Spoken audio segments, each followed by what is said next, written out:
Right, something I just want to talk about quickly is the way my pellets behave. What I want to concentrate on is hard pellets. When you're fishing the pole, pinging a few pellets, it's become a very popular method, or like we've done in previous videos, fishing the bomb with hard pellets. What's really important is to understand the way that your pellets are behaving when they're falling through the water, when they're landing on the water, and how quickly they're breaking down in your peg.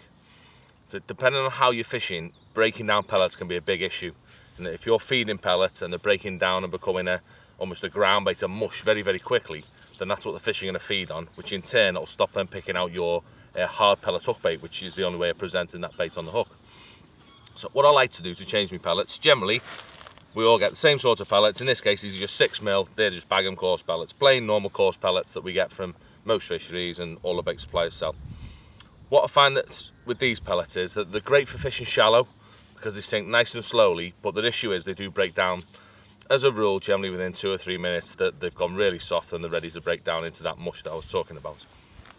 So what I do to change that is that I use a little bit of oil, and what the oil does on your pellets, it makes it almost waterproof, if you like. Depending on how much oil you put on them, it stops the pellet breaking down, and in that case you're fishing over hard pellets, which is exactly what you want to do.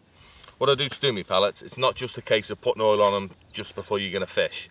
That makes slimy pellets that aren't really doing what you want to do. So in this case with these, what I've done with them, I've oiled them 5 or 6 times.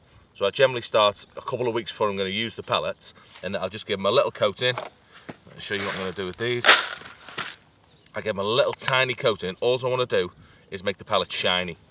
So they're not breaking down at all. They can go a little bit fairy if you had too much oil. So I just want to turn that round in them, and I literally want just shiny pellets that have just been covered in the oil.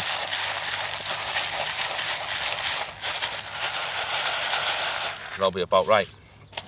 And what I'm after now, probably leave them for a day, then I'll add a little bit more oil to them, and I'll probably do that 4 or 5 times before the session, and then ideally leave them for 2 or 3 days before I use them.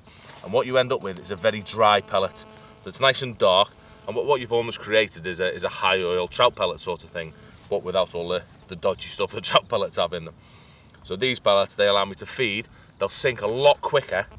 I say they'll get down to the bottom and they'll allow me to catch fish over what I'm feeding, which is what I'm always trying to do. I want to fish whatever's on the hook, whatever I'm feeding. The issue that they do have is, as I said, they sink quite quickly. So they're not always the best idea to use. If you're going to fish shallow, then definitely your normal coarse pellets are the way to go. They'll sink nice and slow and they'll bring the fish up. Alternatively, if you want to fish on the bottom, by oiling your pellets up, it helps get them fish down to the bottom a lot quicker and keeps them where you want them on the bottom, and you catch them a lot easier.